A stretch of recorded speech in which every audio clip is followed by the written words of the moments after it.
Hello, and welcome to another edition of Your Therapist Needs Therapy, the podcast where two mental health professionals talk about their mental health journeys and how they navigate mental wellness while working in the mental health field. I'm your host, Jeremy Schumacher, licensed marriage and family therapist. I am just reconnecting with my local community. So you're going to get a lot of repeat guests because I think it's been grounding for me to have people back on. So today I get to have the wonderful Kate Sayers back on. Kate is the owner and operator at Safe Space MKE and one of my favorite local therapists. So Kate, thanks for joining me.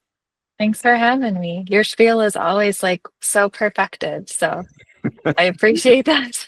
It's that's me being on the spectrum and having like very formulaic intros and outros that I hit every time because Yeah. that's what makes sense to my brain. Yeah. Kate, how are you doing? Personally or professionally? Yes. Well, professionally, hey, congrats. You just became a certified WPATH member. Yeah. So for folks that don't know, WPATH is World Professional Association for Transgender Health. So it's this collection of individuals who hopefully at their core are all really in support of the LGBTQ community, especially serving folks in the transgender community, especially. So a collection of doctors, nurses, therapists, psychologists, etc., kind of coming together, sharing ideas, learning from each other. So Yeah. And like just one of those really great organizations needed now more than ever. yes. Yeah. And if you're unfamiliar, like definitely check out their work. Mhm. Obviously, like it's really cool that you got certified, but even as a therapist, like advocating for trans clients, like they have a ton of resources. They have recommendations for how to write letters and things like that, and talking points you should hit as you advocate for your clients. So really wonderful organization with lots of great resources. Yeah, they have what's called their SOC, their standards of care, and that's something that is always a free resource for other clinicians to look at. And regardless of, I mean, I should say, yeah, clinicians, because regardless of discipline, whether you're in the medical field or behavioral health, they have kind of guidelines for these are, based on evidence, the best standards of care for serving trans clients and have been really helpful in terms of, again, like letter writing, what to include in your letters to make sure that this is approved by different insurance companies. And that's kind of the extent that I've used it for, but I'm sure that there's other, if there's non-therapists listening to this, there's definitely standards of care for, providing HRT and things like that. Yeah.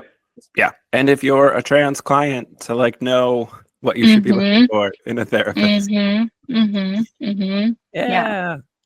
Yeah. I mean, professionally and personally, how are you doing? I think as a therapist, it's hard. Those go hand in hand, right? Yeah. Although we're told that they shouldn't. We're told at least old school is like professional first and put that, mask on and Which is it's old school, but also like deeply outdated, right? Like that's very Freudian, and we've sort of, except for like 1% of therapists, moved on from like Freud's worth practicing or learning anything from. Yeah. So professionally / personally, I would say 90 plus, maybe more than that, percent of the clients that I see are in the LGBTQ community. So these are like repetitive, kind of recurrent conversations that I'm having with people on a daily basis. And then navigating that in my personal life too, because I'm part of the LGBTQ community. And so that, if you're a clinician, I think can be a tough position to be in because it's I don't know that it's completely rare, but it's definitely less common to be processing things in a parallel sense as your clients. Usually you've kind of like done the work and you're good. And this is like a very like we're all doing it real time. So it's a wild world to be a therapist right now. Yeah. Yeah, it for me, it reminds me a lot of COVID because I was working in mental health. I was in higher ed, and so Yeah. like school shut down, all the students went home, and we had to like even figure out if we could like see students across state lines to Yeah. like try and keep their care going. So like that sort of I refer to as like a cultural wound, like everyone's going through it at the same time. Yeah.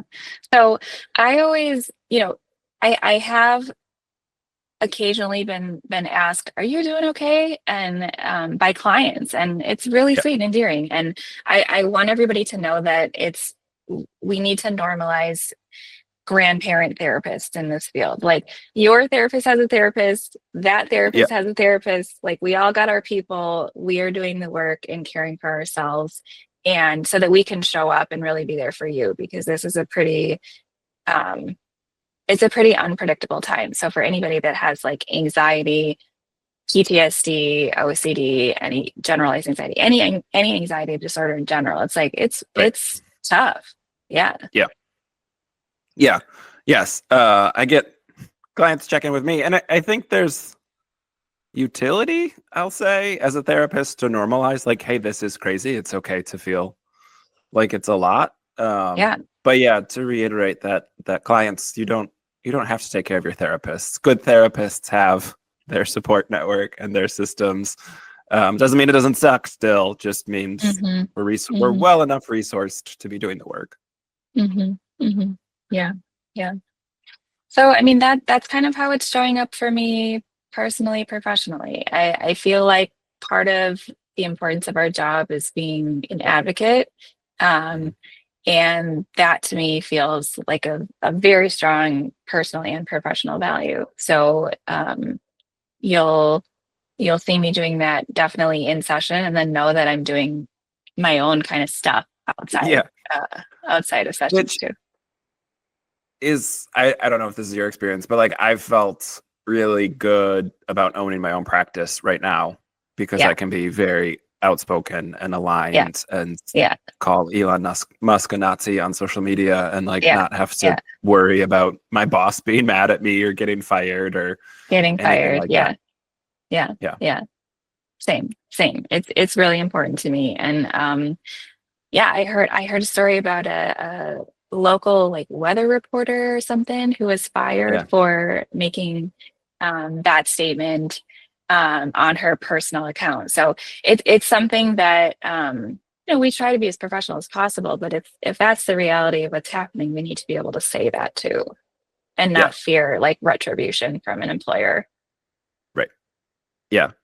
Yeah. It is it's weird, like as a therapist, I think my licensure, like I'm really not concerned because hmm met I haven't met therapists who aren't not maybe not as like anarchist, leftist, like Yeah. past leftist, but Yeah. like I haven't met a lot of like right-leaning therapists. Like I think in this profession, a lot of folks care about social justice, and that's a part of at least reason why they got into the field. So um, we have a little bit of safety and security, I think, in practicing and not losing our license. Like it's not one of those fields that like, oh, you have a Republican governor or you have a Republican AG. That might be weird. Like therapy is pretty securely like, no, we take care of people. hmm Yeah. So I think that's nice. I think the scary part maybe for folks who are therapists serving the LGBTQ community is like, what are these new kind of rules and regs or executive orders? Um, how is that going to show up in my daily life and my practice with people? Because um, there has been an executive order on the books already, really restricting and trying to ban affirming care for folks under 19, Yeah. which is pretty scary. And so I think, as somebody that my practice is essentially based on serving my community, that's something that I'm definitely following pretty closely. Um, and as of right now, I mean, I work with folks 18 and up, but there's that gray area, 18 to 19, and maybe a worry of, is this coming for adult care? And in that case, that would be pretty scary. And so definitely know that that's something that I'm paying attention to and monitoring. Yeah. Yeah. And it's a tumultuous time to sort of keep up with all that. Executive orders are not laws, but what are laws in modern America? Mm-hmm.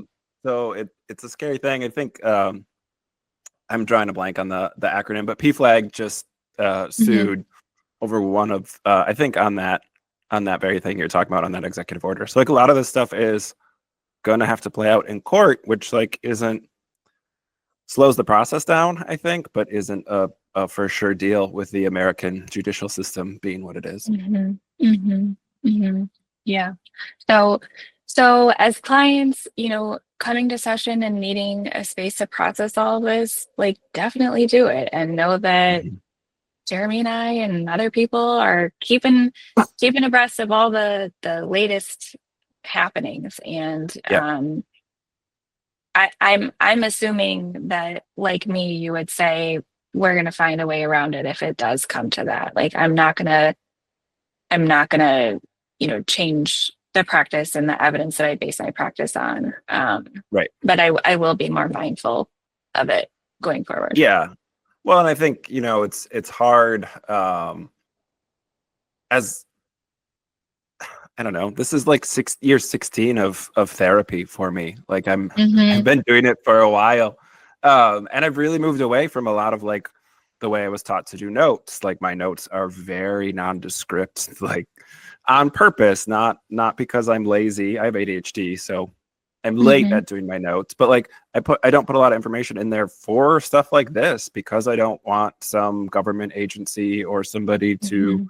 try and rustle through these things because they want to marginalize a community more than they are. So I do think it's wise for therapists to stay informed on these things, but also like there are little ways that it's not just advocacy for writing letters to our representatives and marching, but Mm-hmm. like don't put a ton of real identifying information in the notes. Like keep it vague on purpose. That's a way where we can protect our clients and Mm-hmm. do Mm-hmm. our due diligence, but also be advocating for people.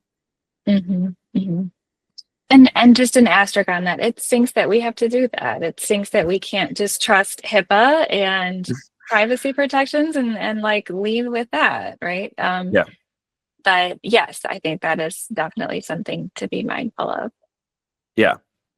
Yeah. And I'm not sitting on top of the mountain as like a wise old man saying, I know how to do it. I'm just saying like some Yeah. of this stuff has already been in motion, and some of this stuff like we need to be extra mindful of because things are in flux right now. Mm-hmm. Mm-hmm. Mm-hmm. How are you sort of navigating the balance between staying informed and being overwhelmed? What a great question. Yeah. I mean, and I think one that I ask clients all the time. Yeah.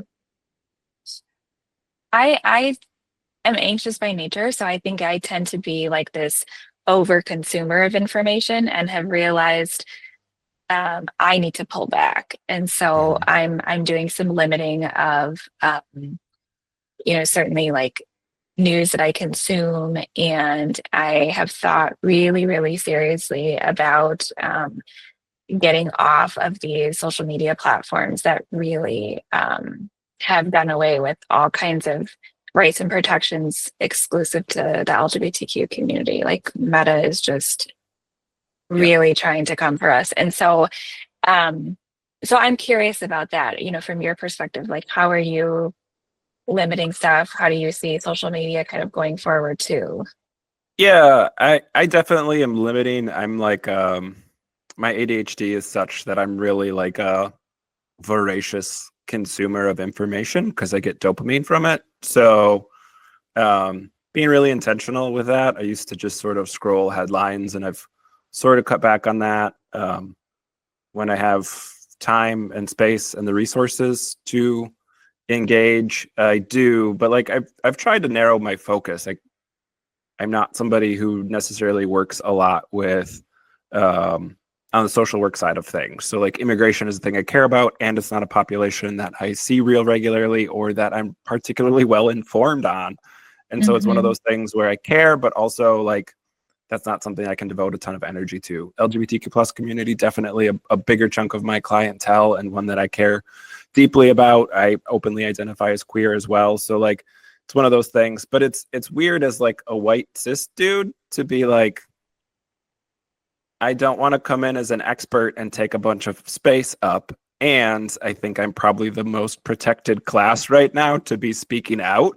So I'm trying to strike that balance right now on how do I use my privilege to help marginalized communities in a way that they may not be able to or may not be safe to, while not. And I don't like coming in as an expert anyway. So that's old and well aligned for me, but it is just a little bit different.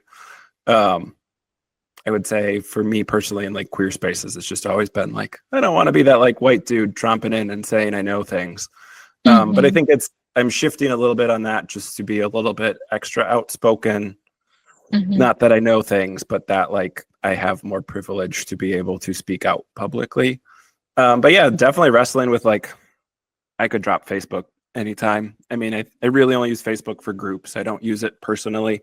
But yeah, the meta but like, I don't know what's better, you know, I'm not on Blue Sky yet, might migrate over there if that's better. Discord is weird. Reddit is, you know, fighting with Elon Musk, but also like very siloed. So I would love to like live in a world that didn't have social media. I just think as a small business owner, it's like a weird cost of admission. Yeah, I mean, I think that's definitely something that I've grappled with is like personally, I would delete everything in an instant.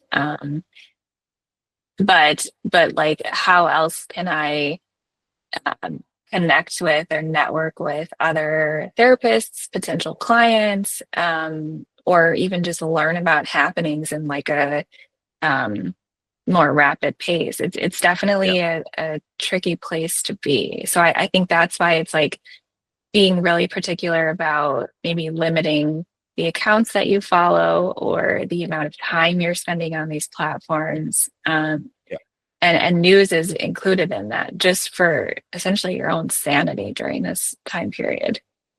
Yeah, I definitely have like my personal YouTube algorithm is really well curated for sports and sort of my mindless, like I like disc golf. So like a lot of disc golf clips and stuff like that. Like, and that's sort of been my respite of like, I don't feel like I have the time or space for news and politics.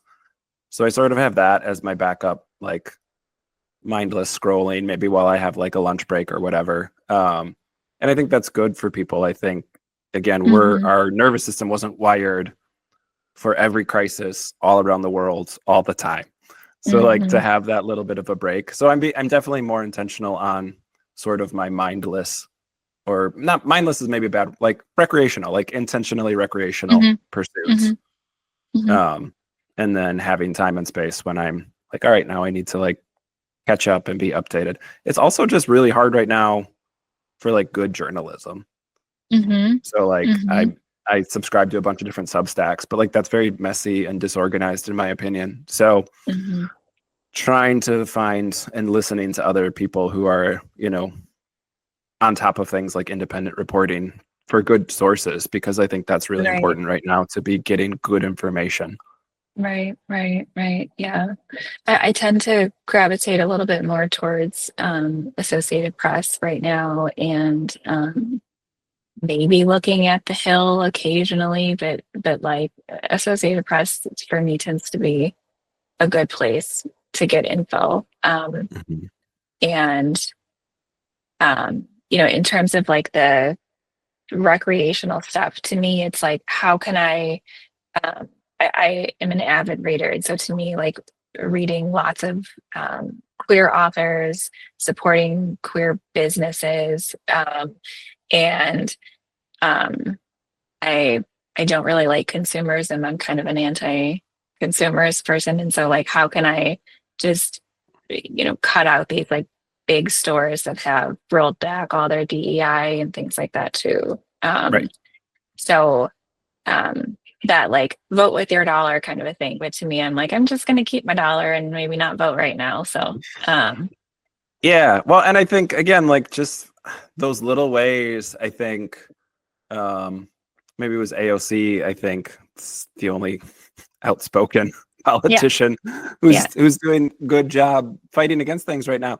But like said, like all the little ways, all the little actions of resistance add up. So like I love all the folks, go coders and people who understand technology better than I do, who have like gummed up like the ICE reporting system by reporting Melania and Elon Musk as illegal immigrants. Like that sounds almost comical if like this wasn't so serious, that like, right, we need people to be like gumming up the works and making this harder, like, you know. So I think finding that thing and like, yeah, then supporting your local community. And you know, I have had this conversation with like 3 other guests for the podcast, so people are keep hearing it, but like having joy in your community is part of resistance right now too. Not like bury your heads in the sand, but like we can't have our nervous system be on fire all the time and expect to like get through this in any sort of healthy way. Yeah. And to your point that, you know, there's many different kinds of resistance. You know, we see big things and splashy things like going to rallies, and yes, that there's a time and a space for that. But I think like we can't do that all day, every day. And so like, how can we embed these things into daily life? Staying connected to things that are important to you, regardless of politics. Like to me, reading is a huge thing, or exercising, or having tea. Like these are, you know, they might seem like small things, but they're acts of resistance in that I'm not letting somebody dictate, you know, what I do for the rest of my day. Like this is important to me to stay true to myself and my values, and have some days that are just like, gosh, the world sucks, and then pick myself up and say we can do it, and we're gonna have fun and listen to music and be silly, and still stay true to ourselves. Yeah I find winter in Wisconsin has been unfortunate this year because it's been very cold and very dry, so like not even snow, which is the fun part of winter. But trying to get outside in nature. I've got 2 dogs, so like they don't care who the president is, they need to exercise. And so like that's really grounding for me to just sort of have, and I got 2 kids, so like having some dependence, whether it's my children or my pets, to just be like, and like they are just going about their daily life, and I need to like join them and be present in that process too. Yeah It's like I'm a little salty, I will say, as a millennial, to just be like, man, like it'd be nice if our generation got any break. yeah I was on a Zoom call earlier this week with some older therapists, and they said something about like, well, that would really fire the boomers up. And I was like, with love and respect in my heart, I, as a millennial, have no faith of the boomers doing the right thing. Oh yeah. So yeah, you know, our 4th once in a lifetime recession coming up here. Like, yeah, it's just exhausting at some point. It is. Yeah.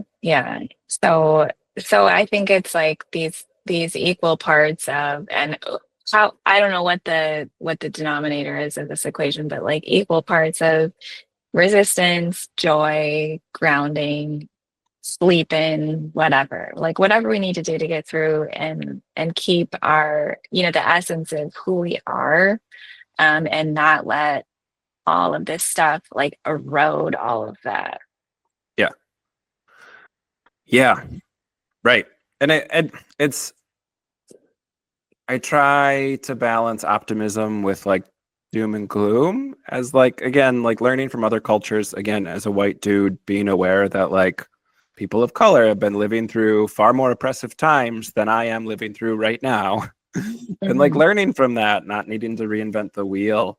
I'm like very much looking forward to Pride this year. I think it'll be stressful in some ways, but like I think in times of resistance, like the queer joy is really powerful, and learning from older generations who have gone through this already and still show up for things and are still, you know, doing that. Like I think that's really powerful for us to experience and participate in, but for younger generations to see like the hatred isn't changing the culture overall. Like society still progresses slowly over the march of history.